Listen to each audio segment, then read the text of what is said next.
ماہنامہ سلطان الفقر لاہور شمارہ اکتوبر 2024۔ مضمون: موتو قبل ان تموتو اور حیات جاویدانی۔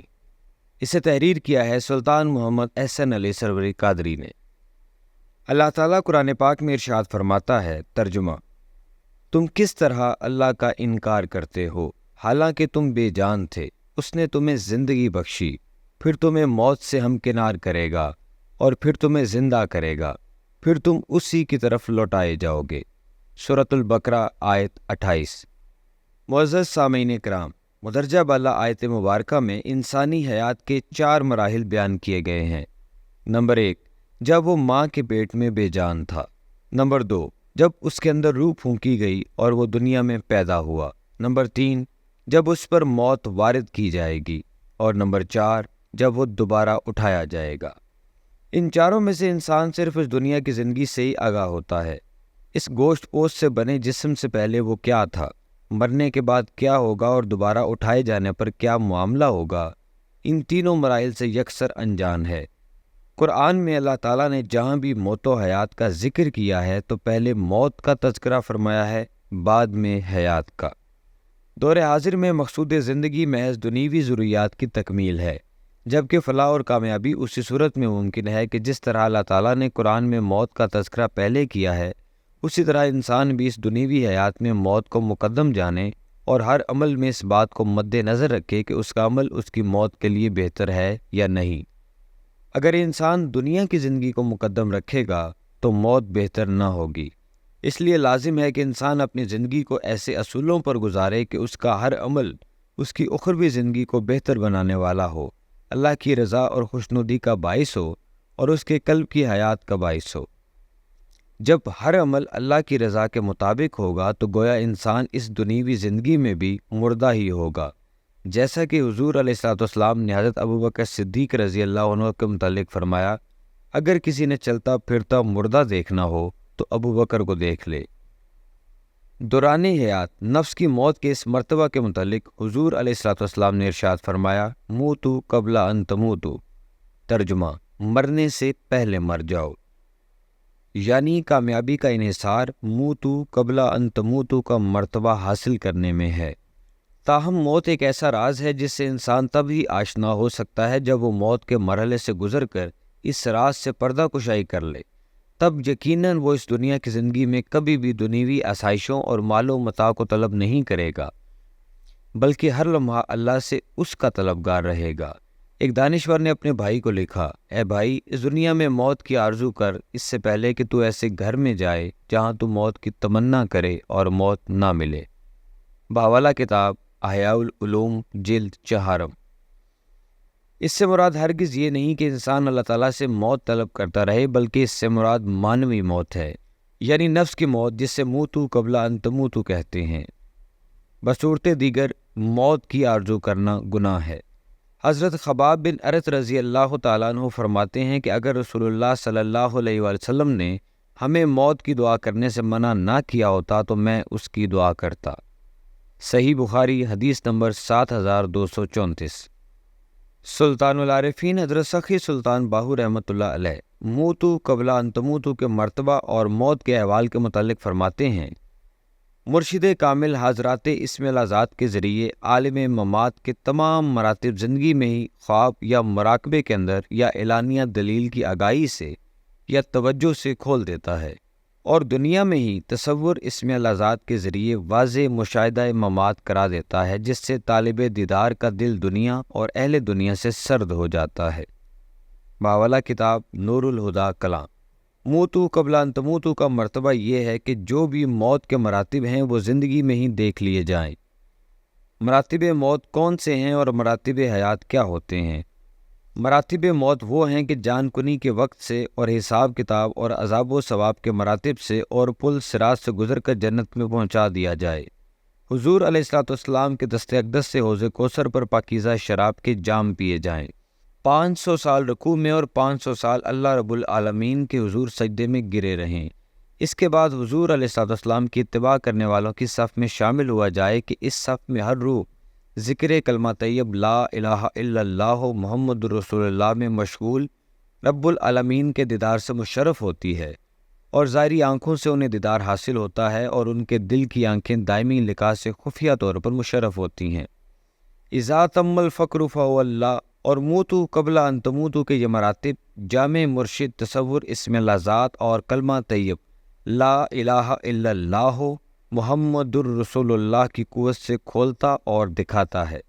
سروری قادری مرشد ایسا ہونا چاہیے جو صاحب شریعت ہو، اور اس کا طریقہ سلوک کلمہ طیب سے تحقیق کیا جا سکتا ہو۔ جو اس میں شک کرتا ہے وہ منافق اور زندیق ہے۔ موتو قبل ان تموتو کے دیگر مراتب یہ ہیں کہ قلب ذکر اللہ کے نور سے زندہ ہو جائے اور وجود کے اندر نفس اور اس کی خواہشات کی آگ بجھ جائے۔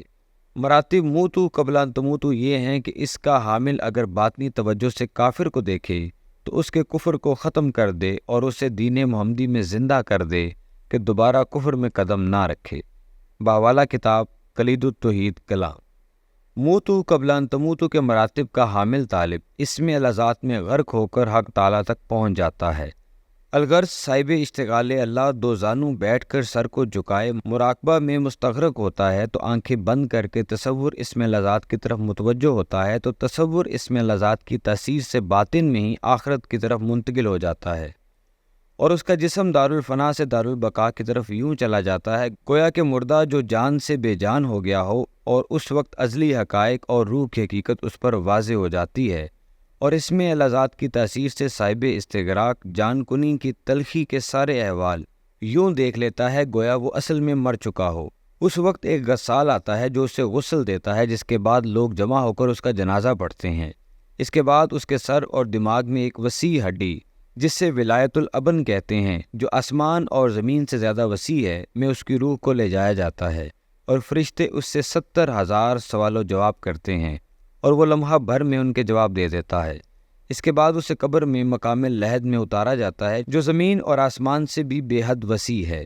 اس وقت فرشتے منکر نکیر اسے بٹھاتے ہیں اور اس سے سوال و جواب کرتے ہیں، جس سے فارغ ہونے پر منکر نکیر کہتے ہیں نم فی النومی کنوم العروس، یعنی دلہن کی نیند سو جا۔ پھر ایک فرشتہ آ کر اسے دلہن کی نیند سے اٹھاتا ہے اور اپنی انگلی کو قلم، تھوک کو سیاہی، منہ کو دوات اور کفن کو کاغذ بناتا ہے، اور اس کی نیکی و بدی کے اعمال کفن کے کاغذ پر لکھ کر اس کے دستخط کرواتا ہے، اور کفن کے کاغذ پر لکھے ان اعمال کا تعویذ بنا کر اس کے گلے میں ڈالتا ہے اور غائب ہو جاتا ہے۔ قبر میں پڑے اسے ہزاروں سال اور بے شمار صدیاں گزر جاتی ہیں۔ پھر سورہ اسرافیل کی آواز اس کے کانوں میں سنائی دیتی ہے اور لوگ زمین سے گھاس کی طرح باہر نکلنا شروع ہو جاتے ہیں۔ 18,000 عالم حساب کے لیے میدان قیامت میں حاضر ہو جاتے ہیں، اور اعمال نامے ان کے ہاتھوں میں تھما دیے جاتے ہیں، اور ان اعمال کو وزن کی خاطر ترازو پر رکھا جاتا ہے، اور پھر ان کو پلسرات سے گزار کر جنت میں داخل کیا جاتا ہے، جیسا کہ سورۃ الفجر آیت نمبر 29 اور 30 میں ارشاد باری تعالیٰ ہے فَادْخُلِي فِي عِبَادِي وَادْخُلِي جَنَّتِي، پس میرے بندوں میں شامل ہو کر میری جنت میں داخل ہو جا۔ پھر وہ حضور علیہ السلام کے دست مبارک سے شراب طہور پیتا ہے، اور وہ شراب پیتے وقت کلمہ طیب لا الہ الا اللہ محمد الرسول اللہ پڑھتا ہے، اور حق تعالیٰ کی طرف متوجہ ہو کر 500 سال رکوع میں اور 500 سال سجدہ میں رہتا ہے۔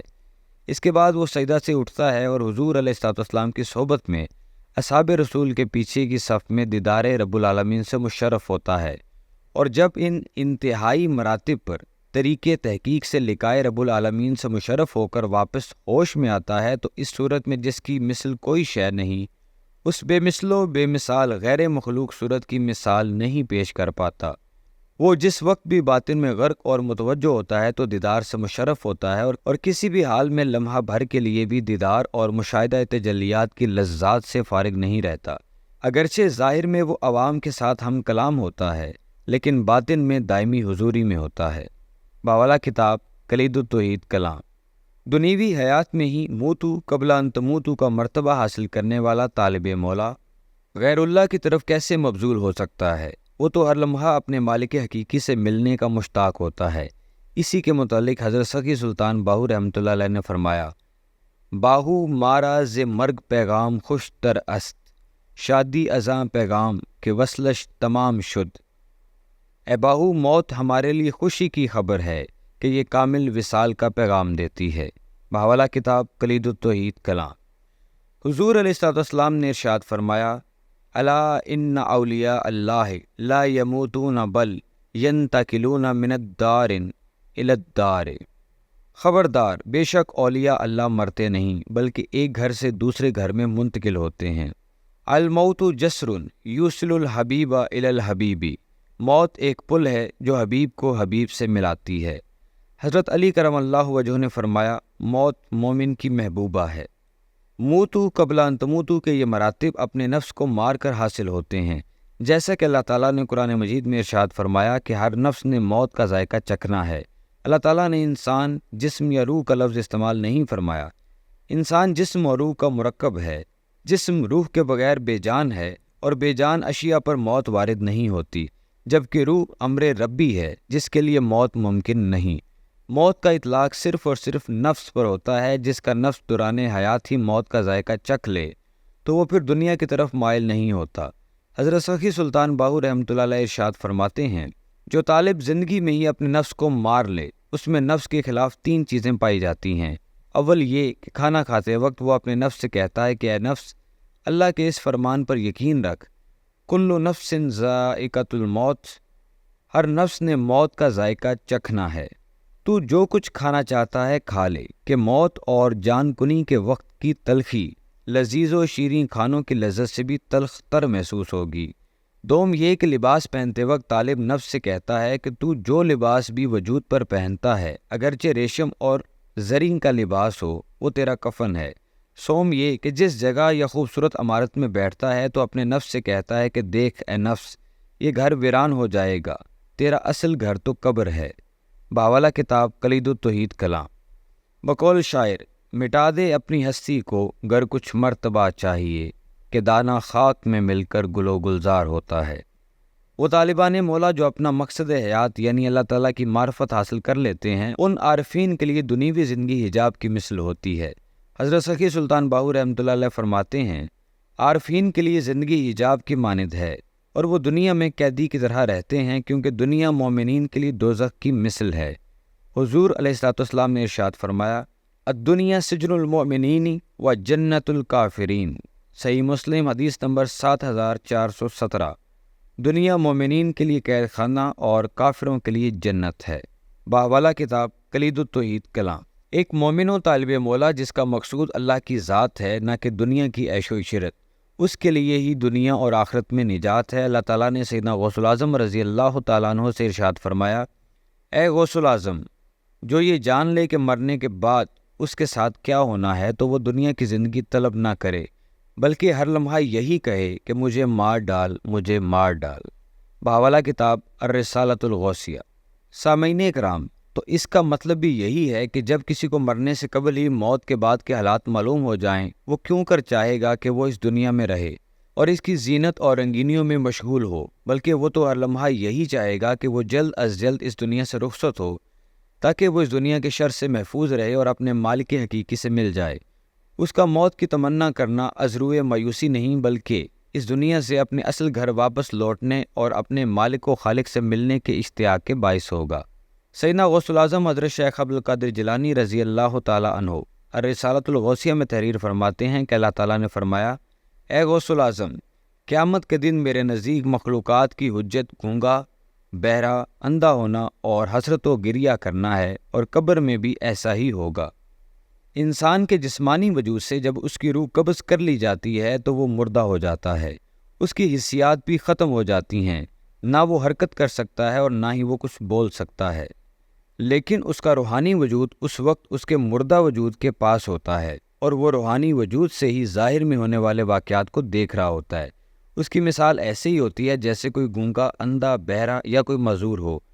مرنے پر اس کے سامنے سے تمام حجابات اٹھ جاتے ہیں اور حقیقت حق اس پر اشکار ہو جاتی ہے، لیکن چونکہ دنیا کی امتحان گاہ کا وقت ختم ہو چکا ہوتا ہے، لہٰذا اس وقت وہ کوئی عمل نہیں کر سکتا سوائے پچھتاوے کے۔ اس کے پاس کوئی چارہ نہیں ہوتا، اسے غسل دے کر اور کفن پہنا کر قبر میں اتار دیا جاتا ہے۔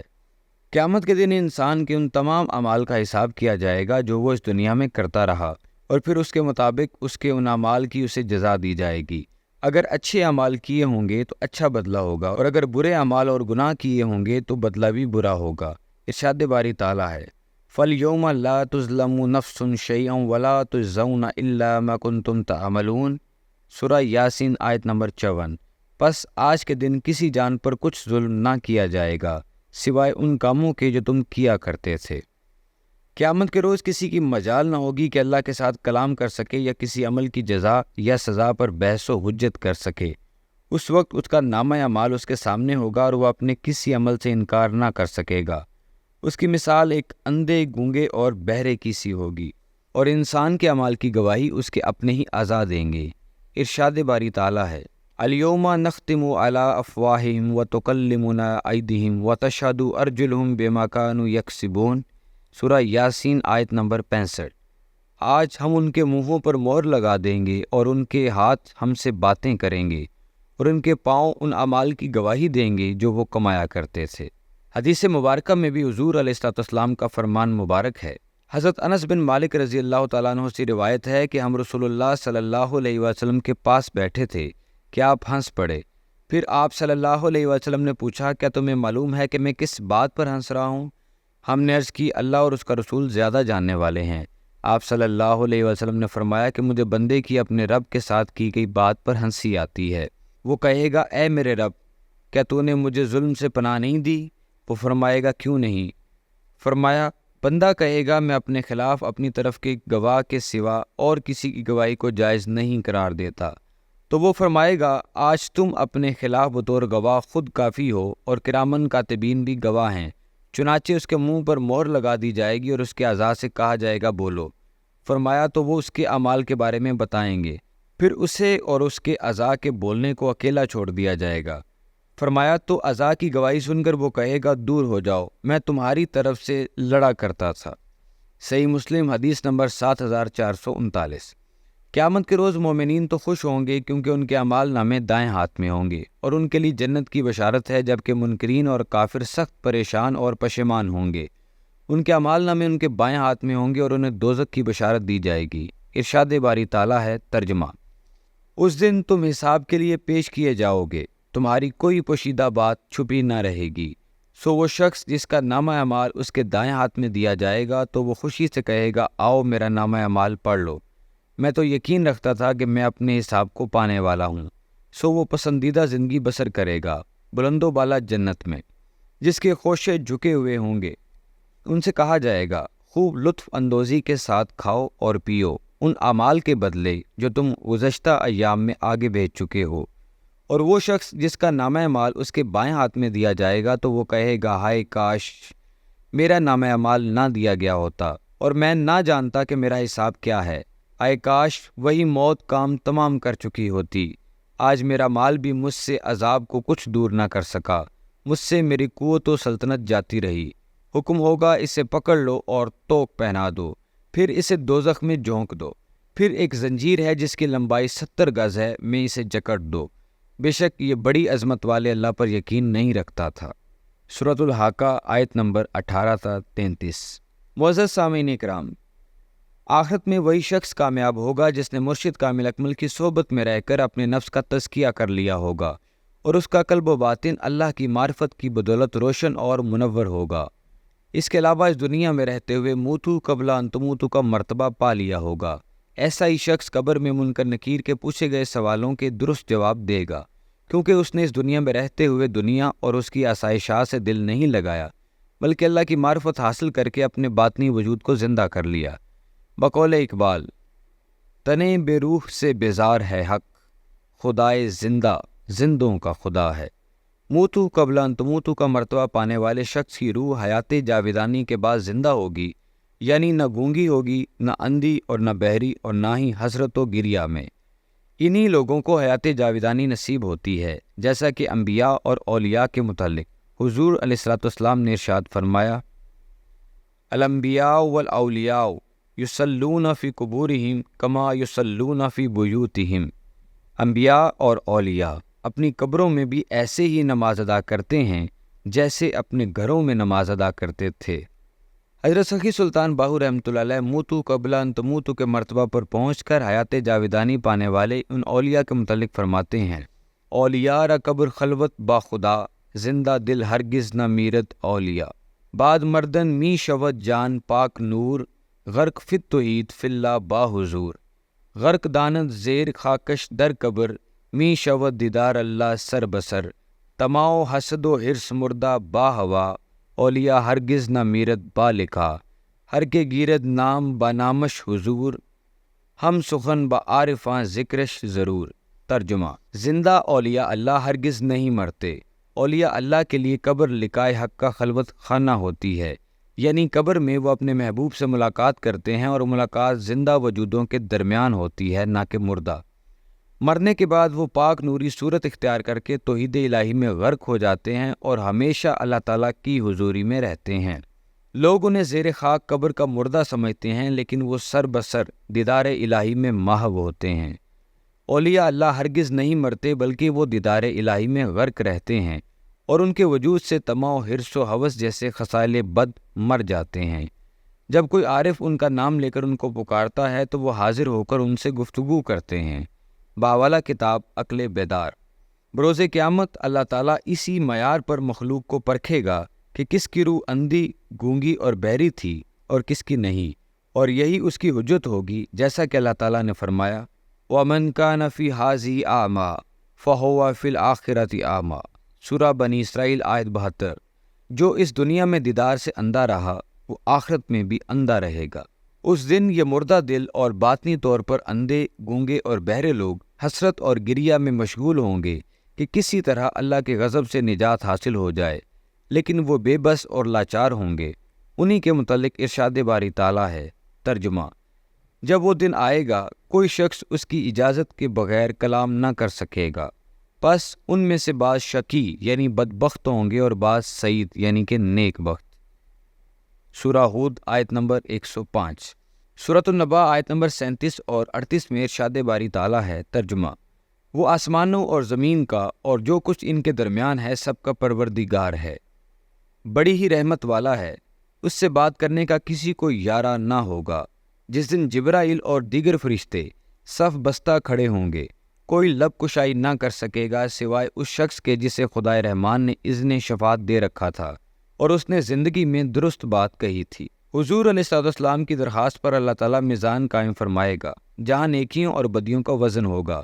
حضور علیہ السلام اپنی امت کے مومنین کی شفاعت فرمائیں گے اور اللہ سے اس کے فضل کے طلبگار ہوں گے، کیونکہ اللہ کے فضل کے بغیر نجات ممکن نہیں۔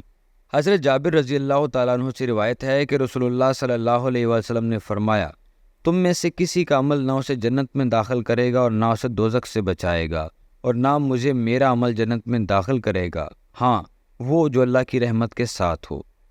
باوالا مسلم شریف حدیث نمبر 7121۔ حضرت سخی سلطان باہو رحمۃ اللہ علیہ اپنے پنجابی بیت میں فرماتے ہیں، بے پرواہ درگاہ رب دی باہو، نہیں فضلاں باج نبیڑا ہو، یعنی اللہ تعالیٰ کی ذات بہت بے پرواہ ہے، اس کے فضل کے بغیر نجات اور چھٹکارا ممکن نہیں۔ حاصل تحریر: جو اس دنیا میں رہتے ہوئے اپنے نفس کی شرانگیزی اور اس کے فتنوں سے نجات حاصل کر لیتے ہیں، وہ دنیا کی زندگی میں بھی مردوں کی طرح ہی رہتے ہیں۔ نفس کی شرانگیزی سے نجات تزکیہ نفس کے بعد ہی ممکن ہے، اور تزکیہ نفس مرشد کامل اکمل کے علاوہ اور کوئی نہیں کر سکتا۔ دور حاضر میں سلسلہ سرور قادری کے امام سلطان العاشقین حضرت سخی سلطان محمد نجیب الرحمن مسجد الاقدس یہ فریضہ بخوبی نبھا رہے ہیں۔ دنیا بھر سے لاکھوں طالبان مولا آپ کی نگاہ فیض سے مستفید ہو چکے ہیں اور مستقل طور پر مستفید ہو رہے ہیں۔ ہر طبقہ کے مرد و خواتین کے لیے دعوت عام ہے کہ اگر وہ اس دار فانی میں رہ کر دارالبقاء کی تیاری کرنا چاہتے ہیں اور نفس کی شرانگیزیوں سے نجات پانا چاہتے ہیں تو فی الفور سلطان العاشقین مسجد الاقدس کے دامن سے وابستہ ہو جائیں۔ یہ مضمون تحریر کرنے کے لیے جن کتب سے استفادہ کیا گیا ہے ان کی تفصیل کچھ یوں ہے: الرسالۃ الغوثیہ، تصنیف لطیف سیدنا غوث العظم حضرت شیخ عبدالقادر جیلانی رضی اللہ تعالی عنہ، نور الہدیٰ کلاں اور کلید التوحید کلاں، یہ دونوں تصانیف ہیں سلطان العارفین حضرت سخی سلطان باہو رحمۃ اللہ علیہ کی۔ احیاء العلوم، تصنیف لطیف امام غزالی رحمۃ اللہ علیہ۔ معزز سامعین، اس کے ساتھ ہی آج کے اس پوڈ کاسٹ سے اجازت چاہوں گا۔